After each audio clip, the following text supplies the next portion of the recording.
The Memoirs of Sherlock Holmes by Sir Arthur Conan Doyle. Adventure 6. The Reigate Puzzle. It was some time before the health of my friend Mr. Sherlock Holmes recovered from the strain caused by his immense exertions in the spring of '87. The whole question of the Netherlands Sumatra Company and of the colossal schemes of Baron Maupertuis are too recent in the minds of the public and are too intimately concerned with politics and finance to be fitting subjects for this series of sketches. They led, however, in an indirect fashion to a singular and complex problem which gave my friend an opportunity of demonstrating the value of a fresh weapon among the many with which he waged his lifelong battle against crime. On referring to my notes, I see that it was upon the 14th of April that I received a telegram from Lyons, which informed me that Holmes was lying ill in the Hotel Doyle. Within 24 hours, I was in his sick room, and was relieved to find that there was nothing formidable in his symptoms. Even his iron constitution, however, had broken down under the strain of an investigation which had extended over 2 months, during which period he had never worked less than 15 hours a day, and had more than once, as he assured me, kept to his task for 5 days at a stretch.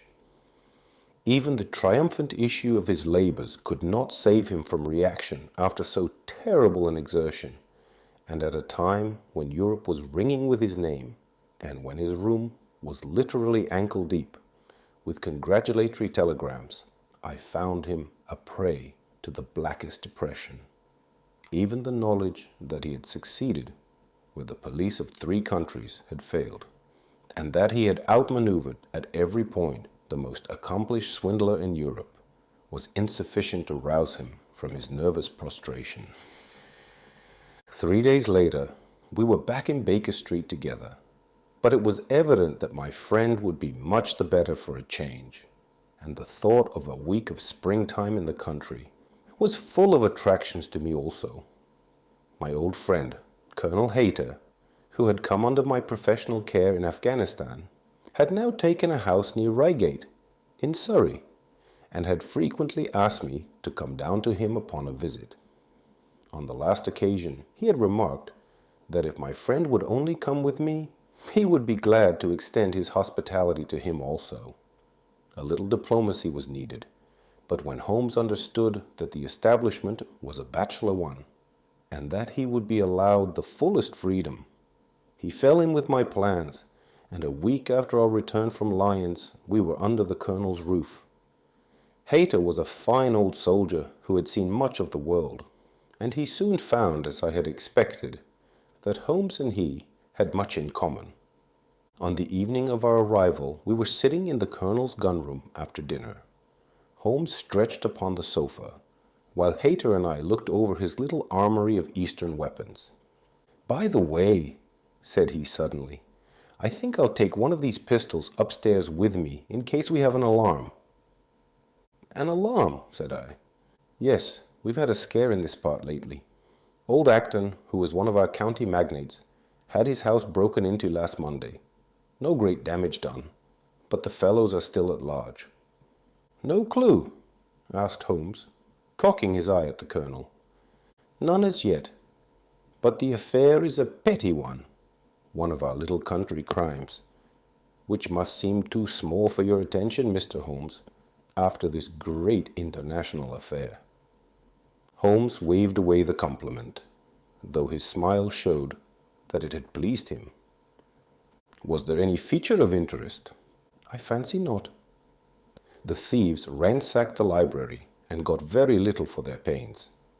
The whole place was turned upside down, drawers burst open, and presses ransacked, with the result that an odd volume of Pope's Homer, 2 plated candlesticks, an ivory letter weight, a small oak barometer, and a ball of twine are all that have vanished." "What an extraordinary assortment!" I exclaimed. "Oh, the fellows evidently grabbed hold of everything they could get." Holmes grunted from the sofa. The county police ought to make something of that, said he. Why, it is surely obvious that...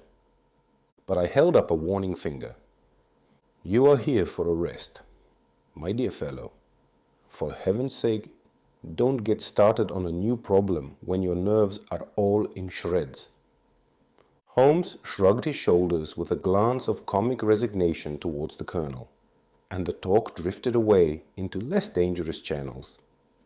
It was destined, however, that all my professional caution should be wasted, for next morning the problem obtruded itself upon us in such a way that it was impossible to ignore it, and our country visit took a turn which neither of us could have anticipated.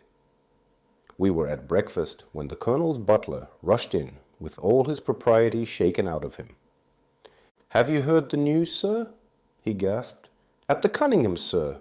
"Burglary!" cried the colonel with his coffee cup in mid-air. "Murder!" The colonel whistled. "By Jove," said he. "Who's killed then?" "The J.P. or his son?" "Neither, sir. It was William the coachman. Shot through the heart, sir, and never spoke again." "Who shot him then?" "The burglar, sir. He was off like a shot and got clean away. He'd just broke in at the pantry window when William came on him and met his end in saving his master's property." "What time?" "It was last night, sir, somewhere about 12. "Ah, then, we'll step over afterwards," said the colonel, coolly settling down to his breakfast again. "It's a baddish business," he added when the butler had gone. "He's our leading man about here, is old Cunningham, and a very decent fellow too. He'll be cut up over this, for the man has been in his service for years, and was a good servant. It's evidently the same villains who broke into Acton's." "And stole that very singular collection," said Holmes thoughtfully. "Precisely." It may prove the simplest matter in the world, but all the same at first glance this is just a little curious, is it not? A gang of burglars acting in the country might be expected to vary the scene of their operations, and not to crack 2 cribs in the same district within a few days. When you spoke last night of taking precautions, I remember that it passed through my mind that this was probably the last parish in England to which the thief or thieves would be likely to turn their attention, which shows that I have still much to learn. "I fancy it's some local practitioner," said the colonel. "In that case, of course, Acton's and Cunningham's are just the places he would go for, since they are far the largest about here. And richest? Well, they ought to be, but they've had a lawsuit for some years, which has sucked the blood out of both of them, I fancy. Old Acton has some claim on half Cunningham's estate, and the lawyers have been at it with both hands." "If it's a local villain, there should not be much difficulty in running him down," said Holmes, with a yawn. "All right, Watson, I don't intend to meddle." "Inspector Forrester, sir," said the butler, throwing open the door. The official, a smart, keen-faced young fellow, stepped into the room. "Good morning, Colonel," said he. "I hope I don't intrude, but we hear that Mr. Holmes of Baker Street is here." The colonel waved his hand towards my friend, and the inspector bowed. "We thought that perhaps you would care to step across, Mr. Holmes." "The fates are against you, Watson," said he, laughing. "We were chatting about the matter when you came in, Inspector. Perhaps you can let us have a few details." As he leaned back in his chair in the familiar attitude, I knew that the case was hopeless. We had no clue in the Acton affair, but here we have plenty to go on, and there's no doubt it is the same party in each case. The man was seen. "Ah, yes, sir. But he was off like a deer after the shot that killed poor William Kerwin was fired. Mr. Cunningham saw him from the bedroom window, and Mr. Alec Cunningham saw him from the back passage. It was 11:45 when the alarm broke out. Mr. Cunningham had just got into bed, and Mr. Alec was smoking a pipe in his dressing gown. They both heard William the coachman calling for help, and Mr. Alec ran down to see what was the matter. The back door was open, and as he came to the foot of the stairs, he saw two men wrestling together outside.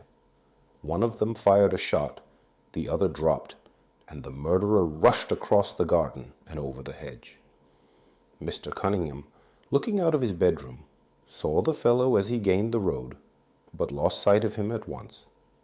Mr. Alec stopped to see if he could help the dying man, and so the villain got clean away.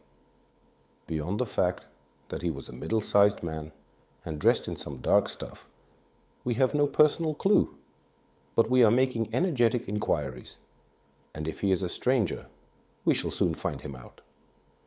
What was this William doing there? Did he say anything before he died? Not a word. He lives at the lodge with his mother, and as he was a very faithful fellow, we imagined that he walked up to the house with the intention of seeing that all was right there.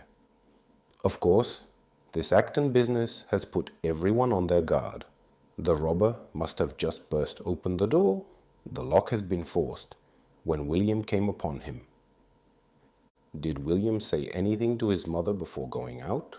She is very old and deaf, and we can get no information from her. The shock has made her half-witted, but I understand that she was never very bright. There is one very important circumstance, however. Look at this. He took a small piece of torn paper from a notebook and spread it out upon his knee. This was found between the finger and thumb of the dead man. It appears to be a fragment torn from a larger sheet. You will observe that the hour mentioned upon it is the very time at which the poor fellow met his fate. You see that his murderer might have torn the rest of the sheet from him, or he might have taken this fragment from the murderer. It reads almost as though it were an appointment. Holmes took up the scrap of paper, a facsimile of which is here reproduced.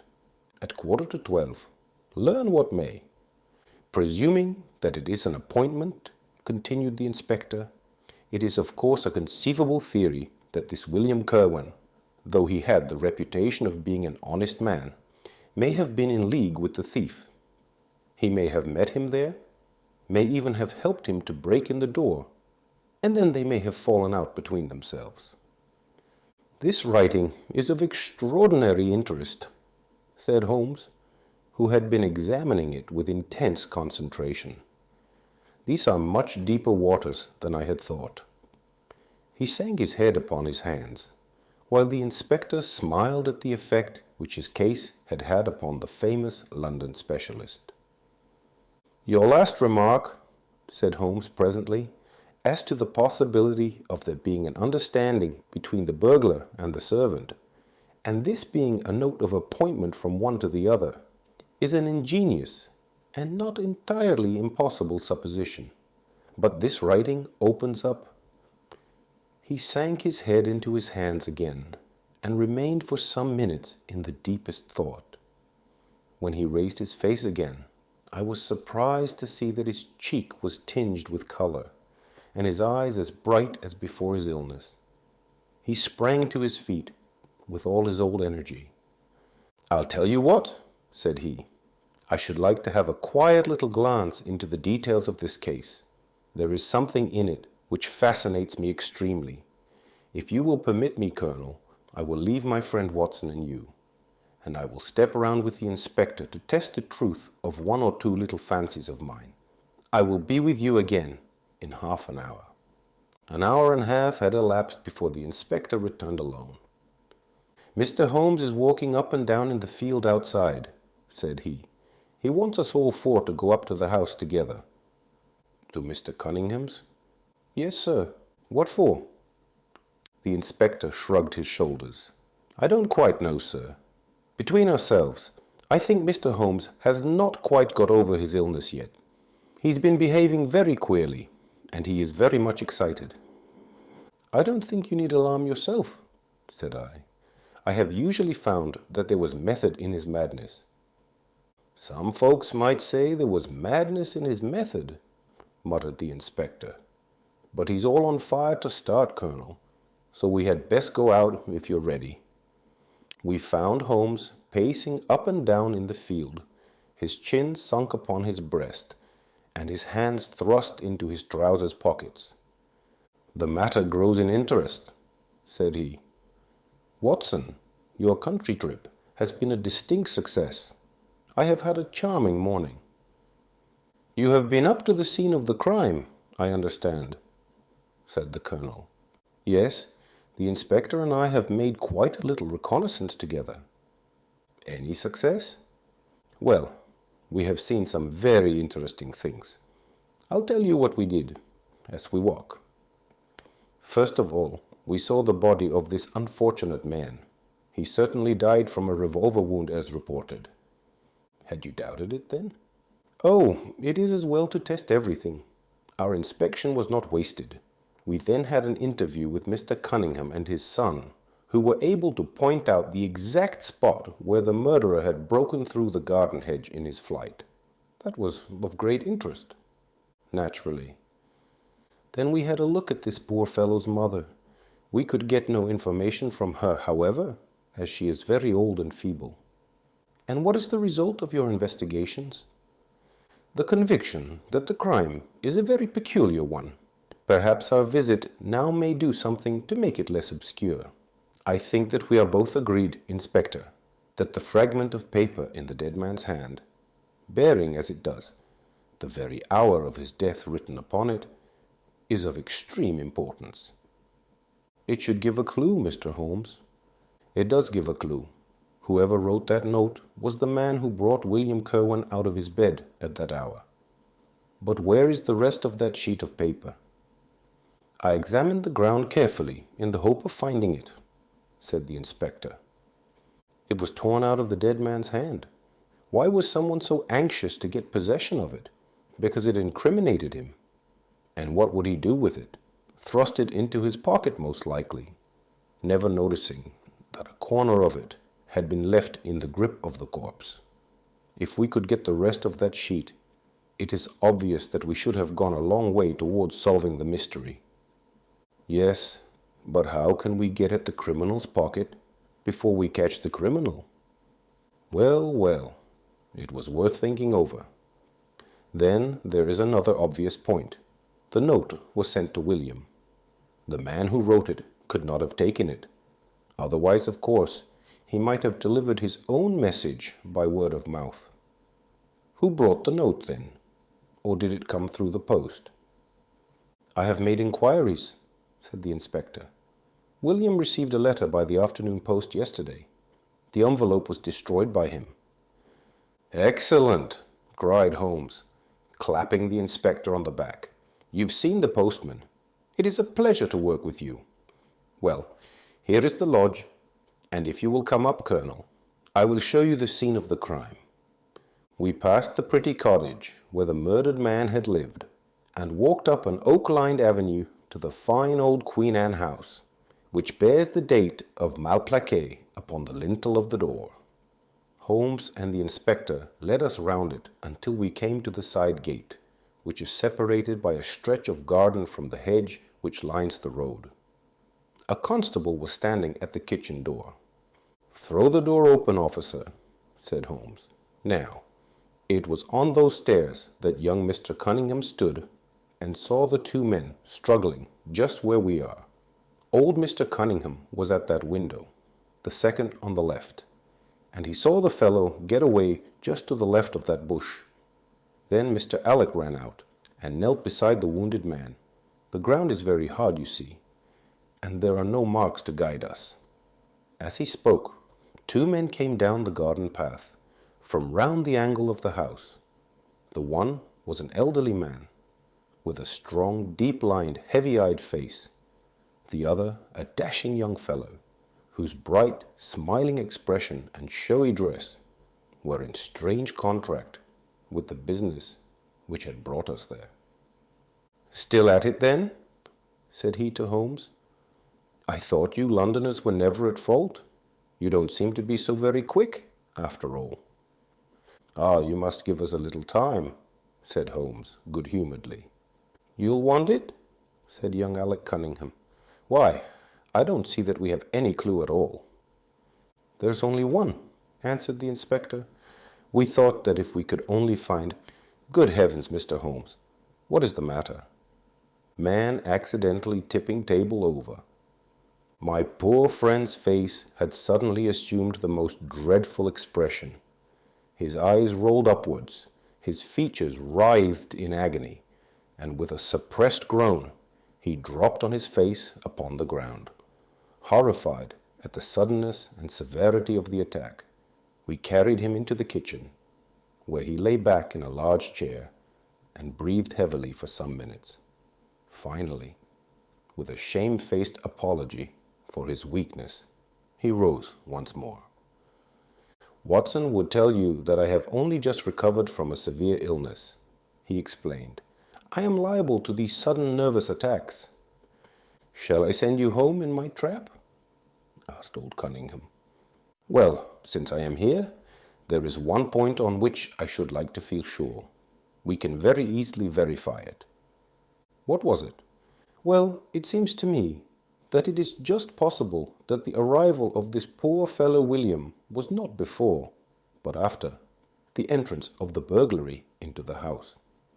You appear to take it for granted that although the door was forced, the robber never got in." "I fancy that is quite obvious," said Mr. Cunningham, gravely. "Why, my son Alec had not yet gone to bed, and he would certainly have heard anyone moving about." "Where was he sitting?" "I was smoking in my dressing room." "Which window is that?" "The last on the left, next my father's." "Both of your lamps were lit, of course?" "Undoubtedly."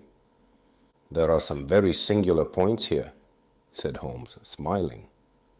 "Is it not extraordinary that a burglary and a burglar who had had some previous experience should deliberately break into a house at a time when he could see from the lights that two of the family were still afoot? He must have been a cool hand." "Well, of course, if the case were not an odd one, we should not have been driven to ask you for an explanation," said young Mr. Alec. "But as to your ideas that the man had robbed the house before William tackled him, I think it a most absurd notion. Wouldn't we have found the place disarranged and missed the things which he had taken?" "It depends on what the things were," said Holmes. "You must remember that we are dealing with a burglar who is a very peculiar fellow, and who appears to work on lines of his own. Look, for example, at the queer lot of things which he took from Acton's. What was it? A ball of string, a letter weight, and I don't know what other odds and ends." "Well, we are quite in your hands, Mr. Holmes," said old Cunningham. "Anything which you or the inspector may suggest will most certainly be done." "In the first place," said Holmes, "I should like you to offer a reward, coming from yourself, for the officials may take a little time before they would agree upon the sum, and these things cannot be done too promptly. I have jotted down the form here, if you would not mind signing it. £50 was quite enough, I thought." "I would willingly give 500, said the J.P., taking the slip of paper and the pencil, which Holmes handed to him. "This is not quite correct, however," he added, glancing over the document. "I wrote it rather hurriedly.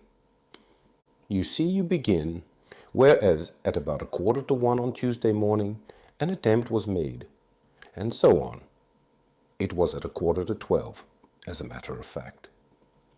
I was pained at the mistake, for I knew how keenly Holmes would feel any slip of the kind.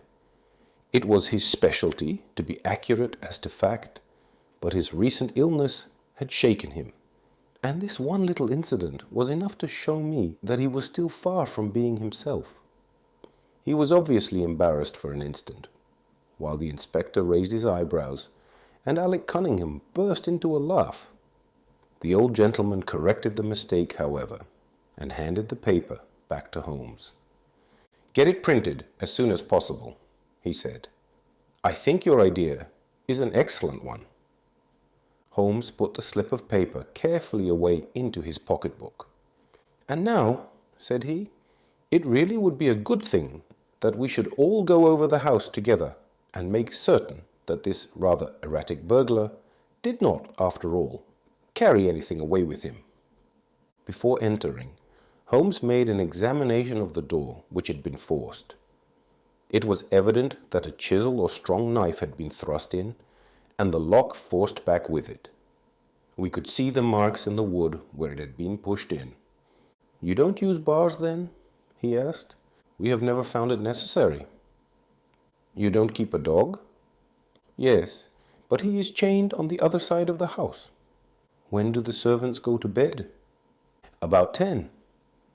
I understand that William was usually in bed also at that hour." "Yes. It is singular that on this particular night he should have been up. Now, I should be very glad if you would have the kindness to show us over the house, Mr. Cunningham."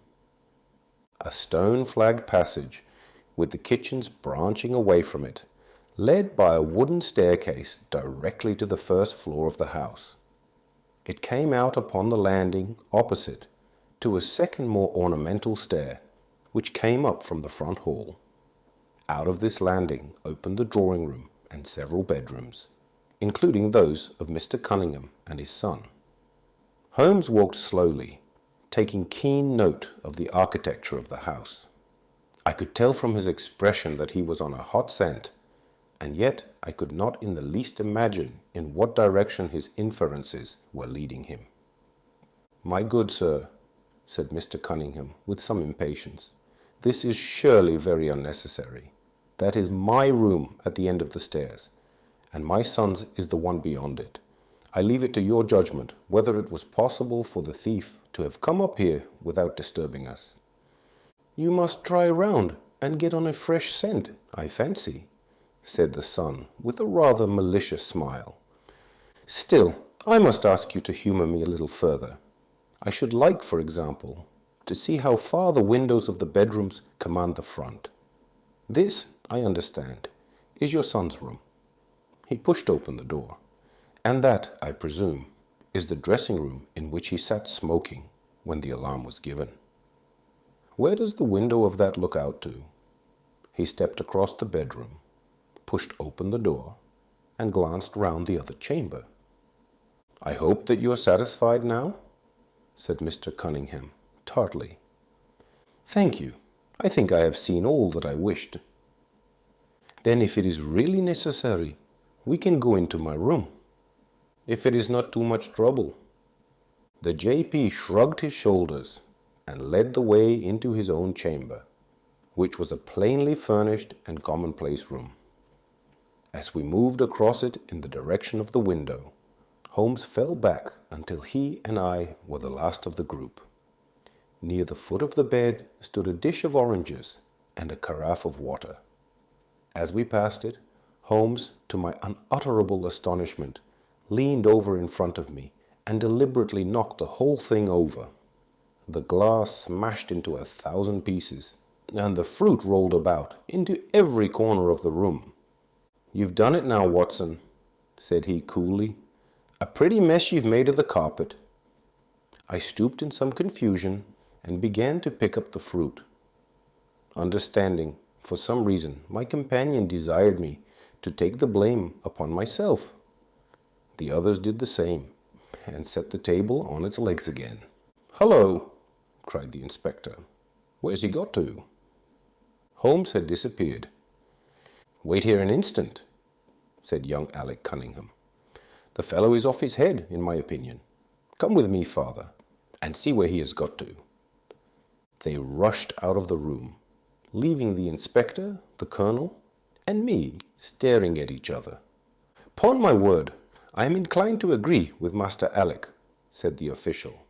"It may be the effect of this illness, but it seems to me that—" His words were cut short by a sudden scream of "Help! Help! Murder!" With a thrill, I recognized the voice of that of my friend. I rushed madly from the room onto the landing. The cries, which had sunk down into a hoarse, inarticulate shouting, came from the room which we had first visited. I dashed in and on into the dressing room beyond. the two Cunninghams were bending over the prostrate figure of Sherlock Holmes, the younger clutching his throat with both hands, while the elder seemed to be twisting one of his wrists. In an instant, the three of us had torn them away from him, and Holmes staggered to his feet, very pale, and evidently greatly exhausted. "Arrest these men, Inspector," he gasped. "On what charge?" "That of murdering their coachman, William Kirwan." The inspector stared about him in bewilderment. "Oh, come now, Mr. Holmes," said he at last. "I'm sure you don't really mean to—" "Tut, man, look at their faces," cried Holmes, curtly. "Never certainly have I seen a plainer confession of guilt upon human countenances." The older man seemed numbed and dazed, with a heavy, sullen expression upon his strongly marked face. The son, on the other hand, had dropped all that jaunty, dashing style which had characterized him, and the ferocity of a dangerous wild beast gleamed in his dark eyes and distorted his handsome features. The inspector said nothing, but stepping to the door, he blew his whistle. Two of his constables came at the call. "I have no alternative, Mr. Cunningham," said he. "I trust that this may all prove to be an absurd mistake, but you can see that. Ah, would you? Drop it." He struck out with his hand, and a revolver, which the younger man was in the act of cocking, clattered down upon the floor. "Keep that," said Holmes, quietly putting his foot upon it. "You will find it useful at the trial. But this is what we really wanted." He held up a little crumpled piece of paper. "The remainder of the sheet," cried the inspector. "Precisely. And where was it?" "Where I was sure it must be. I'll make the whole matter clear to you presently. I think, Colonel, that you and Watson might return now, and I will be with you again in an hour at the furthest.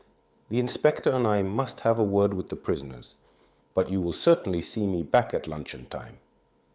Sherlock Holmes was as good as his word, for about 1 o'clock he rejoined us in the Colonel's smoking room.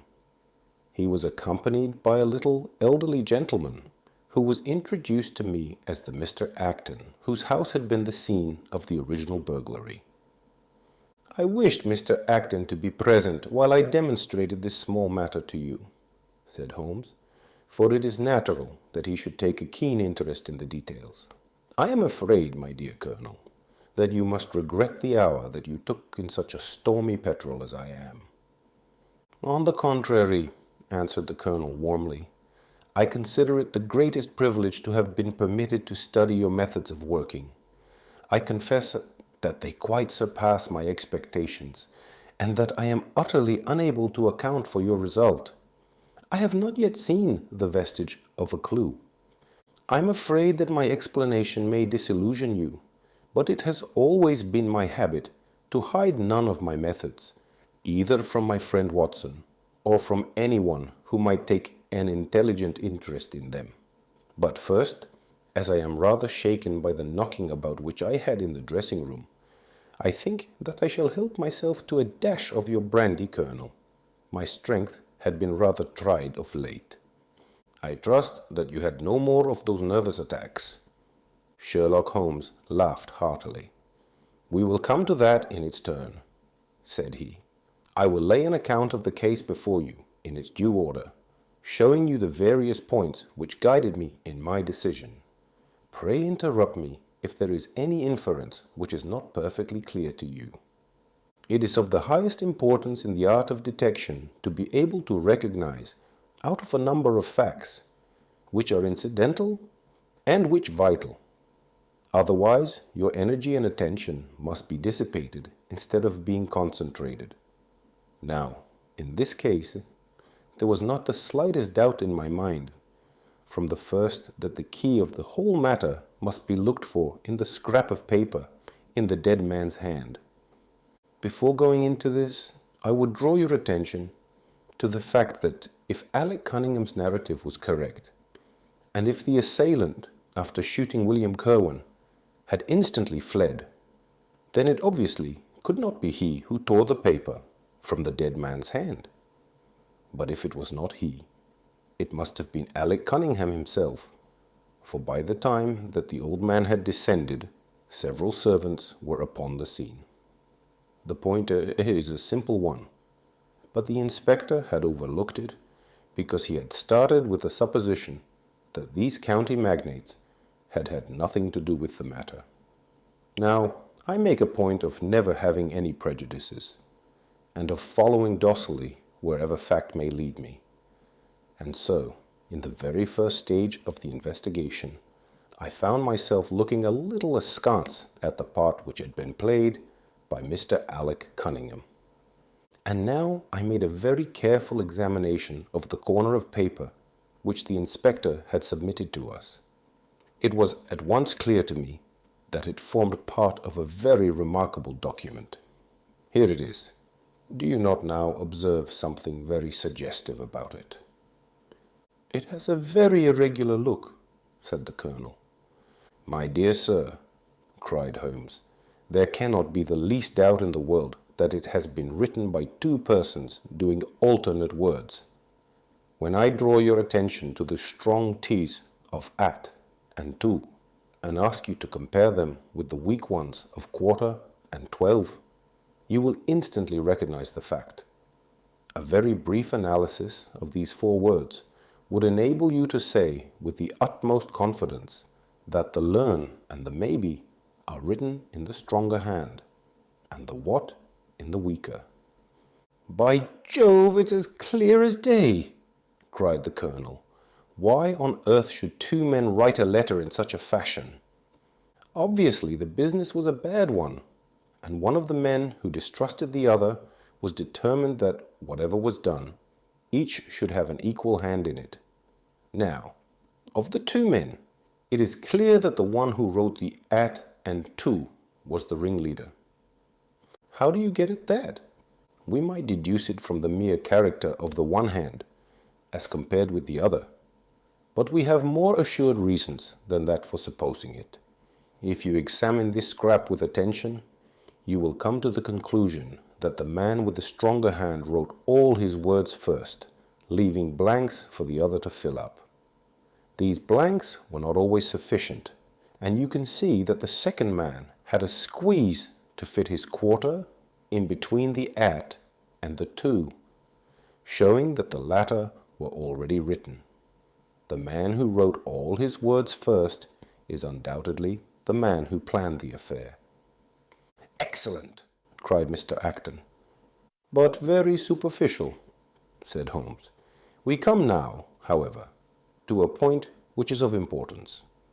You may not be aware that the deduction of a man's age from his writing is one which has brought to considerable accuracy by experts. In normal cases, one can place a man in his true decade with tolerable confidence. I say normal cases, because ill health and physical weakness reproduce the signs of old age, even when the invalid is a youth.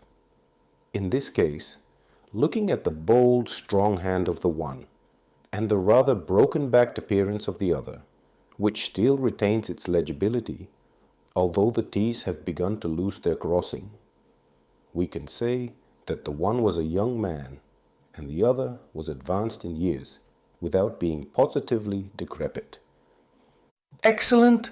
Cried Mr. Acton again. There is a further point, however, which is subtler and of greater interest. There is something in common between these hands. They belong to men who are blood relatives. It may be most obvious to you in the Greek ease, but to me there are many small points which indicate the same thing. I have no doubt at all that a family mannerism can be traced in these two specimens of writing. I am only, of course, giving you the leading results now of my examination of the paper. There were 23 other deductions which would be of more interest to experts than to you. They all tend to deepen the impression upon my mind that the Cunninghams, father and son, had written this letter. Having got so far, my next step was, of course, to examine into the details of the crime, and to see how far they would help us. I went up to the house with the inspector, and saw all that was to be seen. the wound upon the dead man was, as I was able to determine with absolute confidence, fired from a revolver at the distance of something over 4 yards. There was no powder blackening on the clothes. Evidently, therefore, Alec Cunningham had lied when he said that the 2 men were struggling when the shot was fired. Again, both father and son agreed as to the place where the man escaped into the road. At that point, however, as it happens, there is a broadish ditch, moist at the bottom. As there were no indications of boot marks about this ditch, I was absolutely sure not only that the Cunninghams had again lied, but that there had never been any man upon the scene at all. And now I have to consider the motive of this singular crime. To get at this, I endeavored first of all to solve the reason of the original burglary at Mr. Acton's. I understood from something which the Colonel told us, that a lawsuit had been going on between you, Mr. Acton, and the Cunninghams. Of course, it instantly occurred to me that they had broken into your library with the intention of getting at some document which might be of importance in the case. Precisely so, said Mr. Acton. There can be no possible doubt as to their intentions. I have the clearest claim upon half of their present estate, and if they could have found a single paper, which, fortunately, was in the strong box of my solicitors, they would undoubtedly have crippled our case. There you are, said Holmes, smiling. It was a dangerous, reckless attempt, in which I seemed to trace the influence of young Alec. Having found nothing, they tried to divert suspicion by making it appear to be an ordinary burglary, to which end they carried off whatever they could lay their hands upon. That is all clear enough, but there was much that was still obscure. What I wanted above all was to get the missing part of that note. I was certain that Alec had torn it out of the dead man's hand, and almost certain that he must have thrust it into the pocket of his dressing gown. Where else could he have put it? The only question was whether it was still there. It was worth an effort to find out, and for that object we all went up to the house. The Cunninghams joined us, as you doubtless remember, outside the kitchen door. It was, of course, of the very first importance that they should not be reminded of the existence of this paper. Otherwise, they would naturally destroy it without delay. The inspector was about to tell them the importance which we attached to it, when, by the luckiest chance in the world, I tumbled down in a sort of fit, and so changed the conversation. Good heavens, cried the Colonel, laughing. Do you mean to say all our sympathy was wasted, and your fit an imposture? Speaking professionally, it was admirably done, cried I, looking in amazement at this man, who was forever confounding me with some new phase of his astuteness. It is an art which is often useful, said he. When I recovered, I managed, by a device which had perhaps some little merit of ingenuity, to get old Cunningham to write the word 12, so that I might compare it with the 12 upon the paper. Oh, what an ass I have been, I exclaimed. I could see that you were commiserating me over my weakness, said Holmes, laughing. I was sorry to cause you the sympathetic pain, which I know that you felt. We then went upstairs together, and having entered the room and seen the dressing gown hanging up behind the door, I contrived, by upsetting a table, to engage their attention for the moment, and slip back to examine the pockets. I had hardly got the paper, however, which was, as I had expected, in one of them, when the 2 Cunninghams were on me, and would, I verily believe, have murdered me then and there, but for your prompt and friendly aid. As it is, I feel that young man's grip on my throat now, and the father has twisted my wrist round in the effort to get the paper out of my hand. They saw that I must know all about it, you see, and the sudden change from absolute security to complete despair made them perfectly desperate. I had a little talk with old Cunningham afterwards as to the motive of the crime. He was tractable enough, though his son was a perfect demon, ready to blow out his own or anybody else's brains if he could have got to his revolver. When Cunningham saw that the case against him was so strong, he lost all heart and made a clean breast of everything. It seems that William had secretly followed his two masters on the night when they made their raid upon Mr. Acton's, and having thus got them into his power, proceeded, under threats of exposure, to levy blackmail upon them. Mr. Alec, however, was a dangerous man to play games of that sort with. It was a stroke of positive genius on his part to see in the burglary scare which was convulsing the countryside an opportunity of plausibly getting rid of the man whom he feared.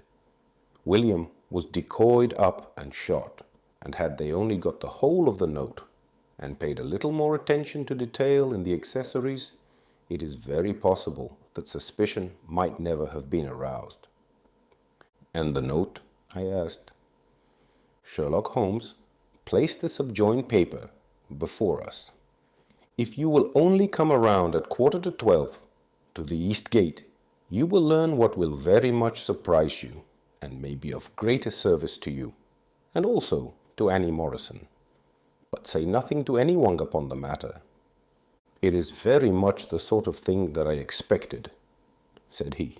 "Of course, we do not yet know what the relations may have been between Alec Cunningham, William Kirwan, and Annie Morrison. The result shows that the trap was skillfully baited. I am sure that you cannot fail to be delighted with the traces of heredity shown in the P's and in the tails of the G's. The absence of the eye dots in the old man's writing is also most characteristic. Watson, I think our quiet rest in the country has been a distinct success, and I shall certainly return much invigorated to Baker Street tomorrow."